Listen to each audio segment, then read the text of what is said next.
오늘 예레미야 48장은 모압에 관한 심판의 메시지입니다. 예레미야 6장 애굽을 시작으로 열방의 심판에 관한 예언이 선포되는데, 열방을 향한 심판은 예언서의 특징입니다. 예언서에는 열방을 향한 심판의 메시지가 등장합니다. 열방을 향한 심판의 메시지가 우리에게 말하는 것은 여호와 하나님은 온 땅을 다스리는 온 땅의 주라는 것입니다. 여호와 하나님은 이스라엘만의 하나님이 아니라 온 땅의 주님이심을 선언하는 것입니다. 자주 말씀드리고 강조하는 내용이지만 오늘도 한 번 더 강조하고 넘어가겠습니다. 성도 여러분, 하나님은 온 우주 만물을 창조하신 창조주 하나님이십니다. 하나님은 역사를 주관하시고 역사를 이끌으시는 역사의 주관자 하나님이십니다. 그러니 당연히 우리 하나님은 온 땅을 다스리는 온 땅의 통치자 하나님이십니다. 오늘 이 새벽 이 믿음의 고백을 다시 한번 마음에 새기시기를 바랍니다. 저는 역사에 관심이 있습니다. 역사를 잘 알지는 못합니다. 관심이 있는 것과 잘 아는 것은 다르지 않습니까? 한국사를 연도별로 꿰뚫고 있다든지 세계사를 시대별로 꿰뚫고 있는 것은 아니고 그냥 관심이 있습니다. 역사라는 학문이 참 매력적이라는 생각이 되어서 저는 관심이 있습니다.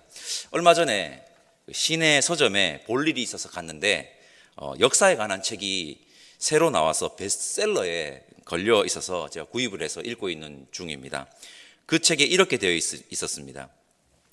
우리의 인생은 선택의 연속이고 우리가 어떤 선택을 하느냐에 따라 그 결과는 많은 차이가 난다는 것입니다. 그러나 우리에게는 선택의 결과를 예측할 수 있는 능력이 없습니다. 즉 미래를 예측하는 능력이나 미래를 살아보고 선택할 수 없다는 것입니다. 그래서 역사를 공부해야 한다고 그 책에서 말하고 있습니다. 왜냐하면 역사를 보면 수많은 선택들과 그 선택의 결과들이 나와 있기 때문입니다.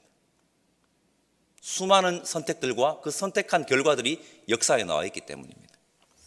역사 속의 다양한 선택들과 선택들의 결과를 보고 그 결과를 토대로 선택을 한다면 보다 나은 미래를 열게 될 것이라는 것입니다. 제가 역사라는 학문의 매력을 느끼는 부분입니다. 역사는 과거를 위한 학문이 아니라 현재와 미래를 제대로 열기 위한 미래지향적 학문입니다.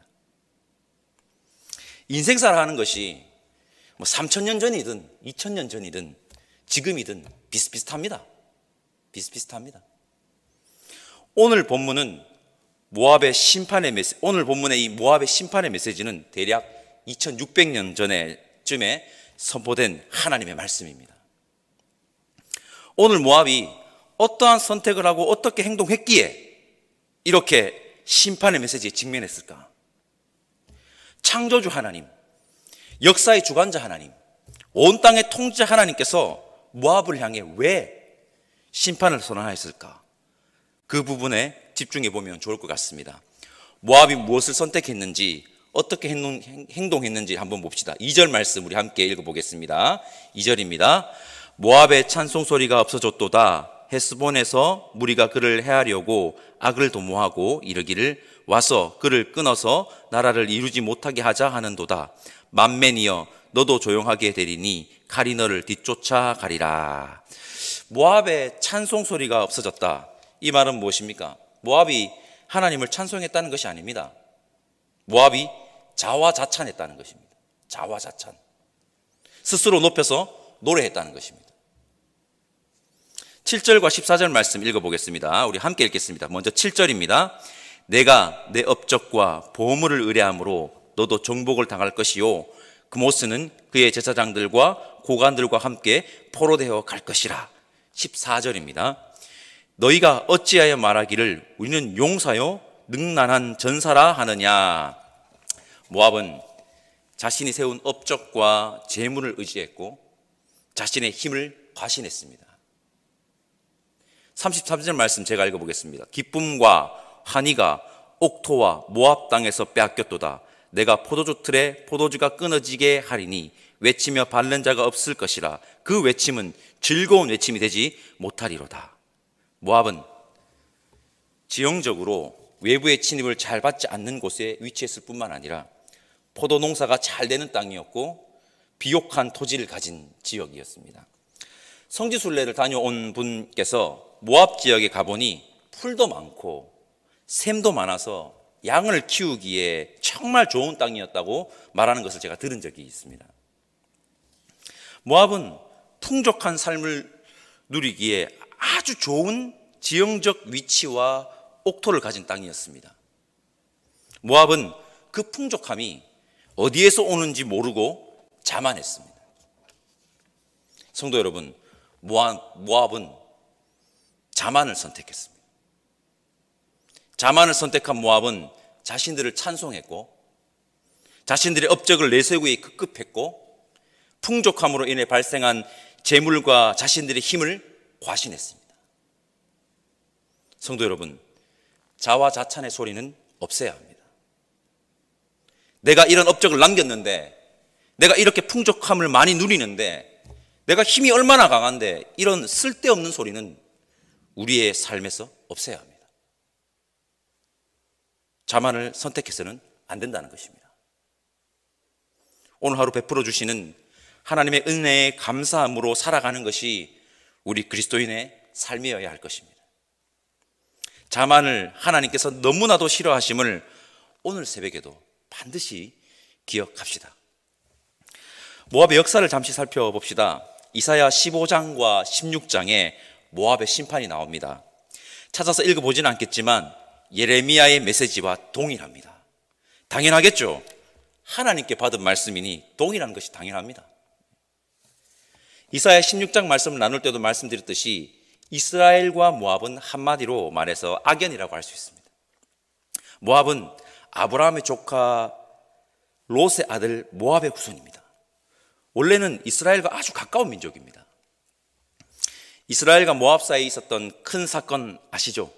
민수기 22장에 발락과 발람이 나옵니다. 이 발락은 모압의 왕이었고 발람은 모압 왕이 이스라엘을 저주하라고 고용한 요즘 말로 말하면 무당이었습니다.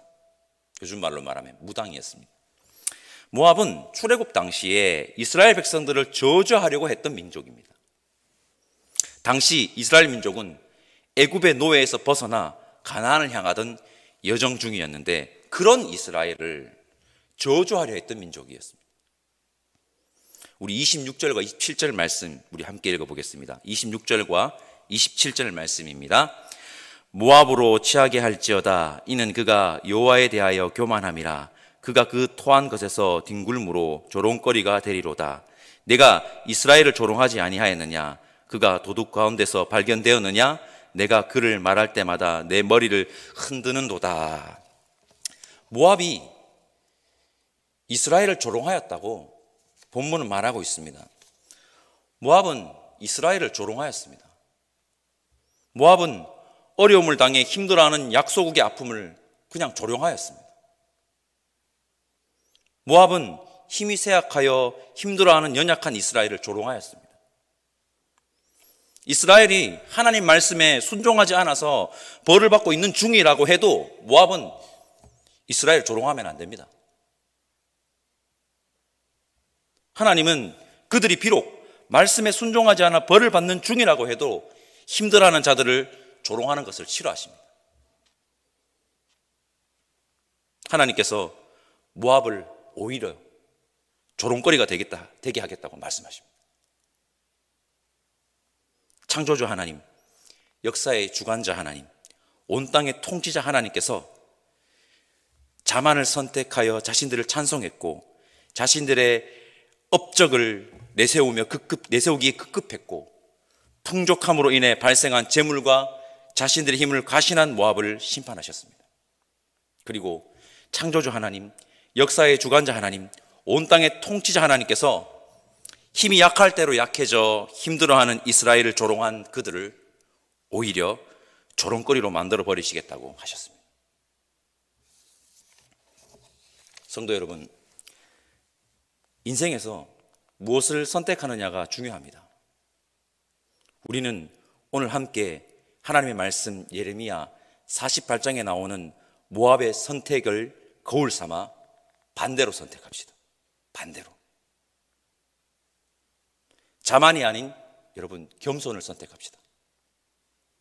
힘이 약할 대로 약해져 힘들어하는 자들을 조롱하는 것이 아닌 그들을 위로하고 격려하는 것을 선택합시다.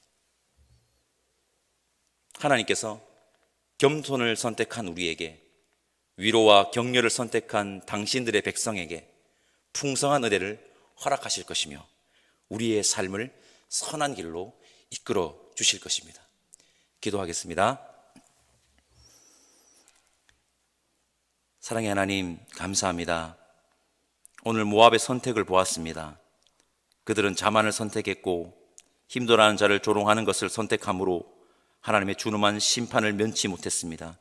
하나님, 자만이 아닌 겸손을, 조롱이 아닌 위로와 격려를 선택하는 믿음의 사람 되게 하여 주옵소서. 그렇게 하나님의 은혜로 하루하루를 살아가는 우리가 되게 하여 주옵소서. 오늘 예레미야 48장뿐만 아니라 하나님 말씀을 마음에 새겨 하나님 보시기에 합당한 삶을 선택하는 우리가 되기를 원하오니 성령 하나님 인도하여 주옵소서. 감사없고 우리를 위해 십자가의 길을 걸으신 예수님의 이름으로 기도드립니다. 아멘. 하늘에 계신 우리 아버지, 아버지의 이름을 거룩하게 하시며 아버지의 나라가 오게 하시며 아버지의 뜻이 하늘에서와 같이 땅에서도 이루어지게 하소서.